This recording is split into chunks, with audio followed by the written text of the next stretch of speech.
Seperti pujian tadi katakan, mengalir. Kuasa dari tempat yang maha tinggi itu mengalir dalam kehidupan kita. Amin, rekan-rekan muda. Saya percaya di dalam perjalanan kehidupan kita akan banyak melihat hal-hal yang besar. Karena kita punya Tuhan yang besar, katakan amin. Bukan hanya melihat kesulitan yang besar, karena itu hari ini saya ingin ajak kita melihat satu kebenaran firman Allah. Saya beri tema pribadi yang di atas rata-rata.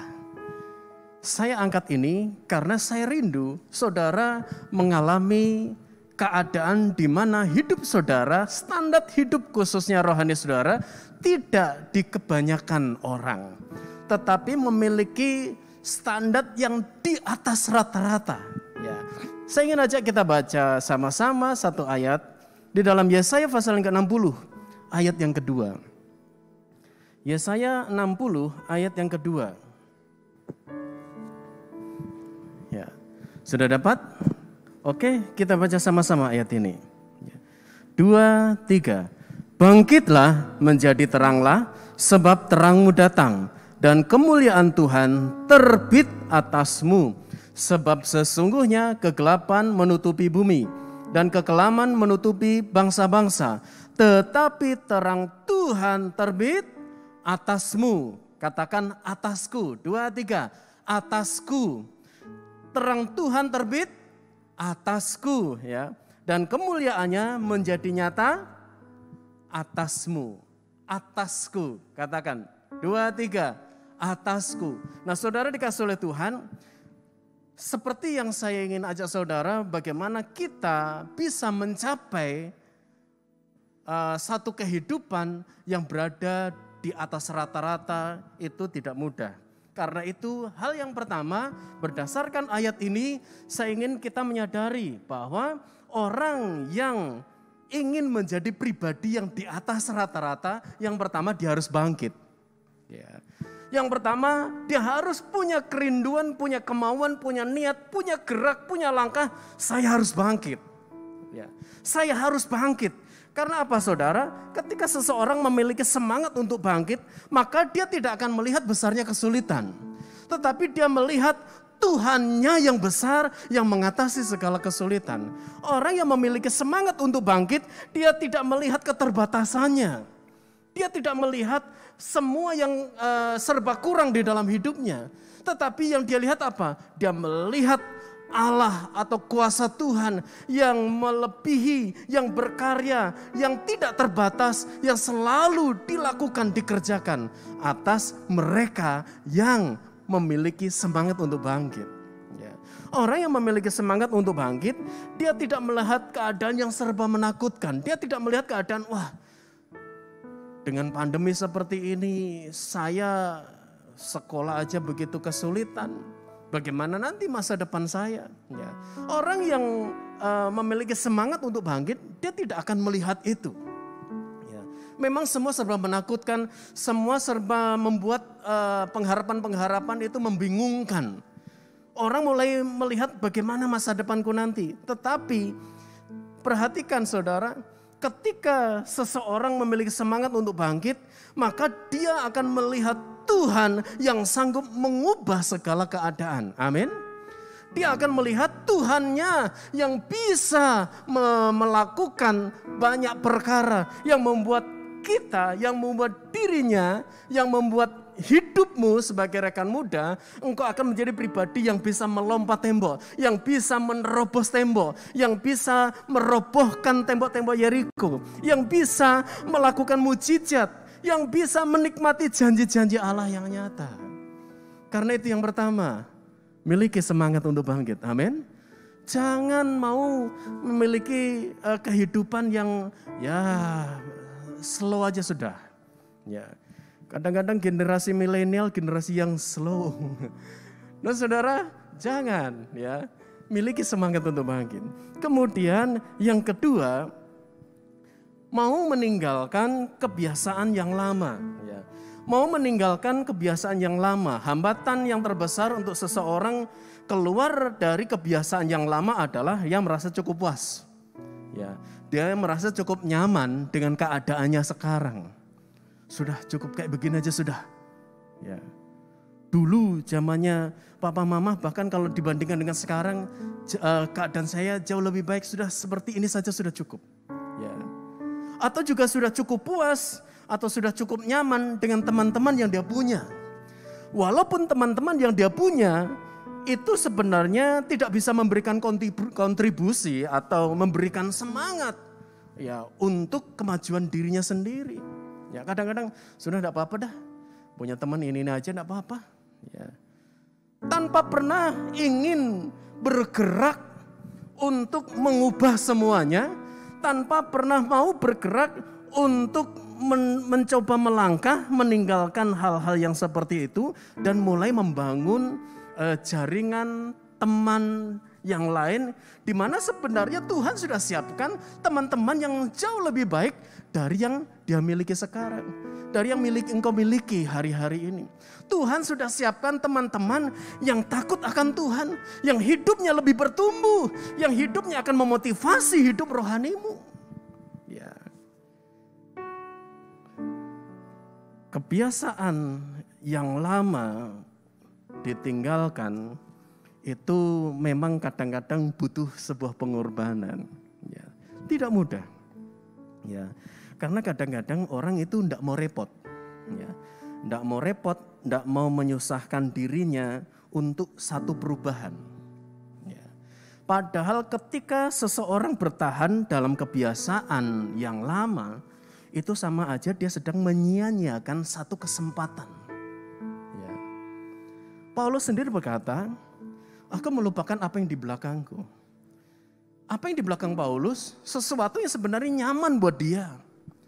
Bahkan secara jasmania, itu sebuah keadaan di mana dia mendapatkan penghormatan dari orang lain.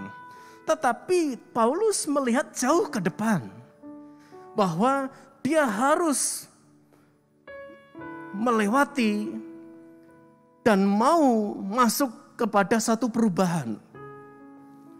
Aku melupakan apa yang di belakangku dan mengarahkan pandanganku kepada Kristus. Dan ngapain? Jalan slow? Enggak, berlari dengan bersemangat. Ya. Jadi milikilah semangat. Sebagai anak muda itu harus energik. Semangat untuk berubah. Semangat untuk mengalami perubahan. Ya, memang ketika seseorang berubah, yang pertama adalah hidupnya sendiri lebih dahulu. Makanya saya tadi katakan yang kedua, orang yang menjadi pribadi di atas rata-rata, orang itu mau melepaskan, meninggalkan kebiasaan yang lama. Ya, semuanya berangkat dari dirinya sendiri, perubahan hidupnya, ya, perubahan karakternya. Dan Tuhan juga akan membuat perubahan-perubahan di sekitarnya. Perjalanan kehidupannya juga akan ikut berubah.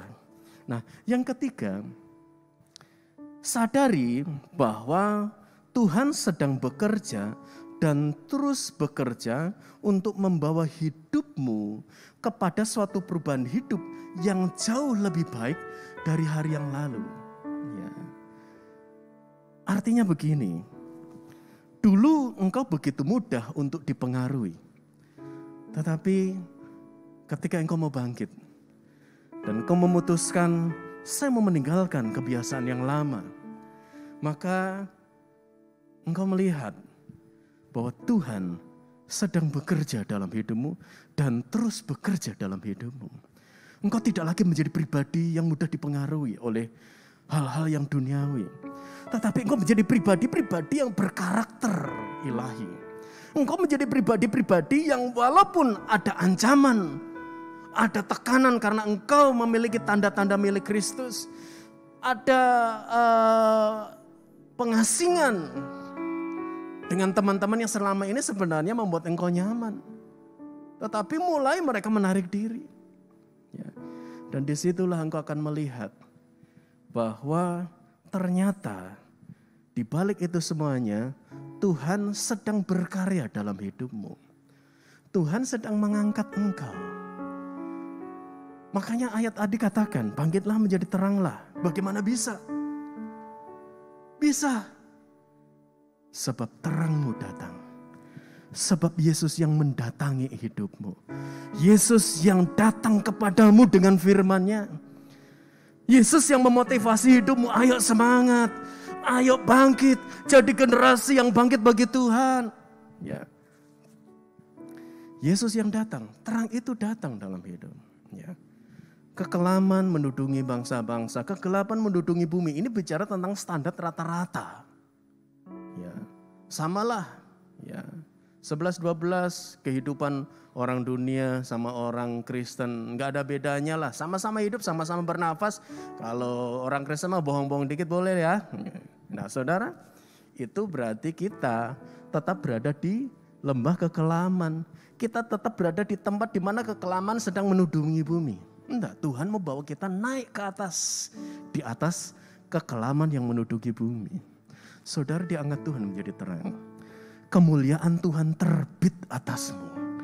Jadi Tuhan sedang membawa hidupmu dengan karya penebusannya untuk engkau menikmati berkat rahmat yang turun dari salib, bukan hanya soal keselamatan, tetapi jaminan kehidupan, berjalan bersama dengan Tuhan dalam keberkatan, dalam hidup yang dipenuhi dengan damai sejahtera, dipenuhi dengan hal-hal yang dahsyat dan ajaib, dipenuhi dengan mujizat-mujizat yang nyata.